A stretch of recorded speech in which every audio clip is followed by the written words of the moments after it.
Короче, bugun zalga borib, Urganchga brat boru, Tom Hall. O'sha zo'r forma yig'ib oldi-da. Hamma qiziqyapti. Qanaqasiga bunaqa formani yig'gan deb. Yaqinda intervyuda aytayapti.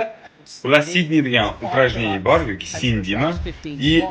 Nimadan iborat? 40 minut ichida 5 ta tortilish, 10 ta отжимание, 15 ta приседание qilaman. Shunaqadan ketdi. Qancha nechta kruг qila olsam, o'shancha qilaman. Rekordim 27 dot. Ya'ni 40 minut ichida 27 marta qilgan ekanda. Endi men qilib ko'rdim. 13 ta qildim-da.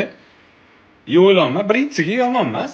13 ta, keyingi safar 15 ta, mana shunaqa qilib 20 ta bir 2-3 oyda yetib olsam kerak Tom Hollandga deb o'yladim. Ya'ni Marvelga yozib yubordim. Men keyingi Человек-паук men bo'lay debda.